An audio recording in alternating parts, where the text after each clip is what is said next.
हम सबको चाहिए अपने रब को राजी करे। आज की रात जो है बड़ी कीमती रात है, इस रात में अपने रब को राजी करो। उस रब की बारगाह में चंद आंसुओं के कतरे बहा लो।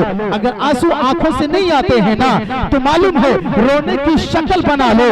मुस्तफा जाने रहमत फरमाते हैं कि जब कोई बंदा अल्लाह की बारगाह में, जब कोई बंदा शर्मो नदामत से अपनी निगाहें झुकाकर अपने रब की बारगाह में सर झुकाकर फरियाद करता है तो अल्लाह उसे कभी नाउम्मीद नहीं करता है, अल्लाह उसके दामन को भर ही देता है।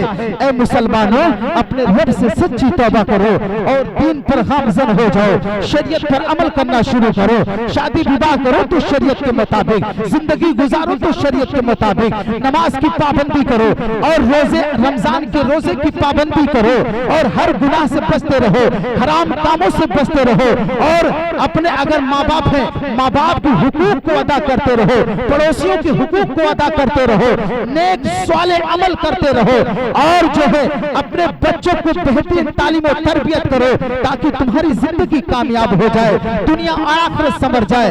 और अगर हमारे अमाल बुरे होंगे तो मालूम है अल्लाह की नाराजगी होगी, अल्लाह हमें परेशानियों में गिरफ्तार कर देगा, अल्लाह हमें मुसीबतों में ढकेल देगा, फिर वहां से निकलने का कोई रास्ता ना होगा।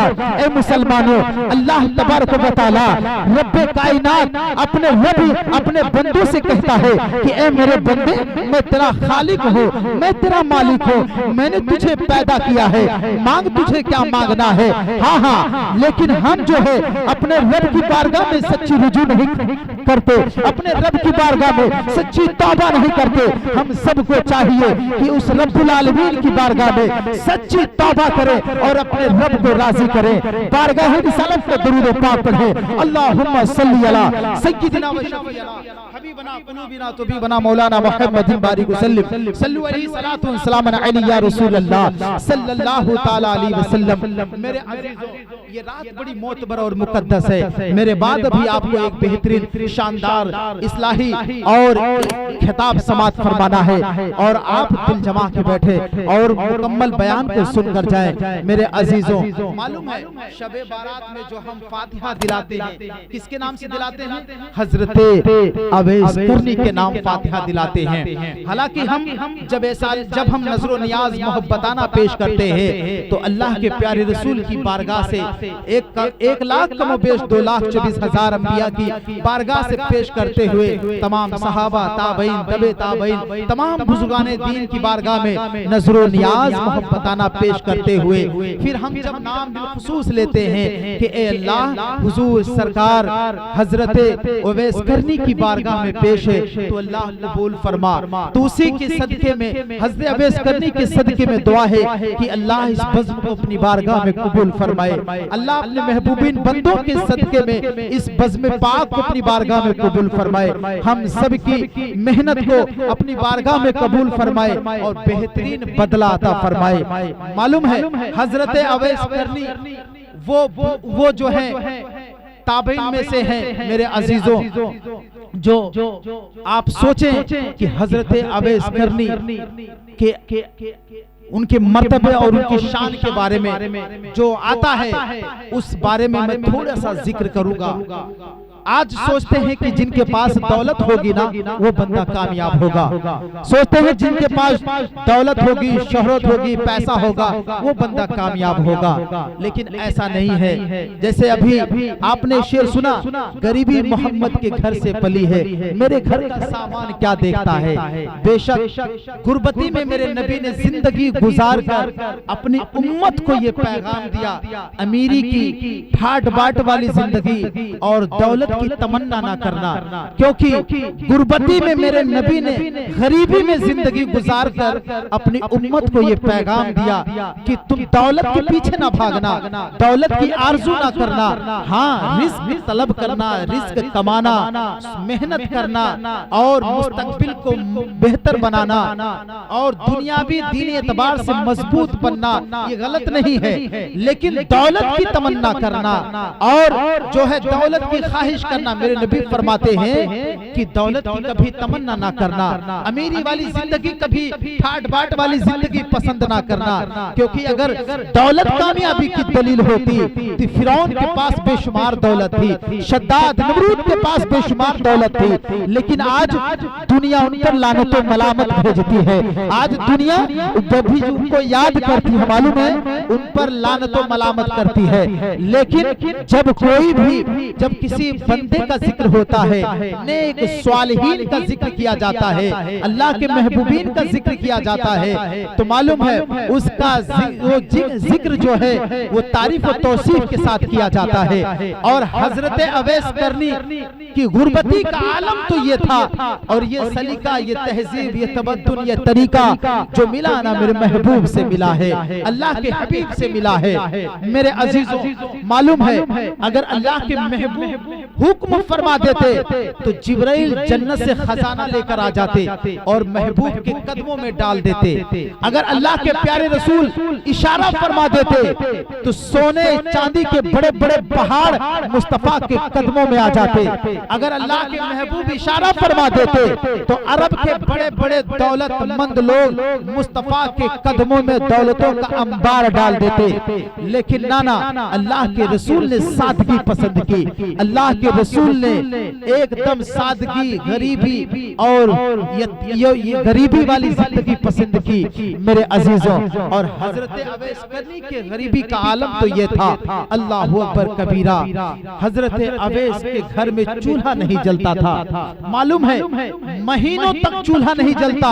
उनकी वालिदा बहुत बीमार रहा करती, हमेशा शदीद बीमारियों में गिरफ्तार रहती, बिस्तर से उठ ना सकती, लेकिन अपने वालिदा की खिदमत किया करते। और अल्लाह के रसूल से इस कदर मोहब्बत रहती, अल्लाह के रसूल से इस कदर प्यार करते कि उनके दिल में ये उम्मीद और मोहब्बत जागती, काश कि अल्लाह के प्यारे रसूल का दीदार कर लेते, काश कि अल्लाह के महबूब का जलवा देख लेते, रुखे मुस्तफा का दीदार कर लेते। मोहब्बत तड़पती, बेकरार होते, बेचैन होते, लेकिन हजरत अवैस अपने वालिदा की मोहब्बत में जा ना सके मेरे अजीजों। लेकिन जब वालिदा ने देखा कि मेरा बेटा अवैस मेरे नबी की मोहब्बत में मचल रहा है, आंसू के कतरात रुक नहीं रहे हैं, आंखों से आंसू छलक रहे हैं, तो वो बीमार माँ, वो बीमार वालिदा कहती हैं कि बेटा अवैस, क्या तू अपने आका, अपने मोहम्मद सल्लल्लाहु अलैहि वसल्लम से मिलना चाहता है, अल्लाह के रसूल से मुलाकात करना चाहता है, क्या तू मोहब्बत करता है? इस कदर की रात दिन तू इस कदर कोने में जाकर के फूट फूट करके रोता है कि ए अवैस, तू यकीनन अपने आका से मिलना चाहता है। हाँ वालिदा, मैं अल्लाह के प्यारे रसूल से मुलाकात करना चाहता हूँ। अब मोहब्बत बेकरार हो रही है, बेचैन हो रही है, मैंने रुखे मुस्तफा को अभी तक नहीं देखा। अल्लाह अकबर कबीरा। लेकिन कहते हैं वालिदा, मैं आपको छोड़कर कैसे जाऊं, मैं आपको छोड़कर कैसे जाऊं, कहीं आपको छोड़कर जाऊं और अल्लाह के रसूल को इस बात का इल्म होगा तो अल्लाह के रसूल नाराज हो जाएंगे, लिहाजा मैं आपको छोड़कर नहीं जा सकता। वालिदा, आपको मेरी जरूरत है। अपने वालिदा से कहते हैं कि नाना, आप बीमारी की आलम में हैं, आपको शदीद बुखार है, आपकी तबीयत ठीक नहीं है, मैं आपको छोड़कर नहीं जा सकती हूँ। लेकिन मेरे अजीजों, हजरत अवैस करनी की जिंदगी से ये पैगाम हमें क्या मिल रहा है कि हमारे घर में हमारे वालिदैन बीमार होते हैं, हमारे वालिदैन परेशान हाल होते हैं, वो बीमारियों में होते हैं, परेशान हाल होते हैं, तकलीफों में होते हैं, लेकिन हम अपने माँ बाप की खिदमत और उनकी मोहब्बत और उनकी सेवा छोड़ करके हम अपने पीर और मुर्शिद की चौखट पे पड़े रहते हैं। नाना, अल्लाह उसके पीर और मुर्शिद की कभी भी मोहब्बत को कबूल ना करेगा जब तक वो बंदा अपने माँ बाप को राजी ना कर लेगा। मेरे अजीजों, अल्लाह के प्यारे रसूल सल्लल्लाहु ताला अलैहि वसल्लम तो बेहतरीन कॉन्सेप्ट दे दिया, बेहतरीन पैगाम दे दिया कि सबसे अव्वल अल्लाह को राजी करना है ना, तो अपने वालिदैन को राजी करो, अपने माँ बाप को राजी करो, अपने माँ बाप से सच्ची मोहब्बत करो। मेरे अजीजों, हजरत अवैस करनी क्या है, वो अपनी वालिदा को छोड़कर नहीं जा रहे हैं, लेकिन वालिदा कहती हैं कि बेटा अवैस, जाओ तुम अल्लाह के रसूल रसूलुल्लाह सल्लल्लाहु ताला अलैहि वसल्लम से मुलाकात करके आओ। जब अल्लाह के रसूल से मिलकर आओगे तुम्हारे दिल को सुकून मिलेगा। मिलेगा, तुम्हारे दिल को चैन करार हासिल होगा। कहते हैं वालिदा मैं आपको छोड़कर कैसे जाऊं, लेकिन कहती है नाना बेटा तुम जाओ, मैं तुम्हें कुछ पल के लिए मोहलत देती हूँ, चंद घंटों के लिए मोहलत देती हूँ, तुम मदीना जाओ, तुम कर्न से मदीना चले जाओ और जाने के बाद अल्लाह के रसूल से मुलाकात करो और मुलाकात करके जल्दी वापस आ जाना। अल्लाह अकबर। हजरत अवैस के पास ना तो किराया है, ना तो पैसे हैं, ना तो घोड़े हैं, ना तो कोई साजो सामान है, जाएं तो कैसे जाएं। अल्लाह अकबर कबीरा। बैर के हजरत अवैस मदीना पहुंच जाते हैं और मालूम है मदीना जब पहुंचते हैं तो देखते हैं जब आप हजरत आयशा के हुजरे मुबारका तक पहुंचते हैं तो मालूम है आवाज देकर पुकारते हैं, कहते हैं या रसूल अल्लाह क्या आप घर में तशरीफ फरमा है।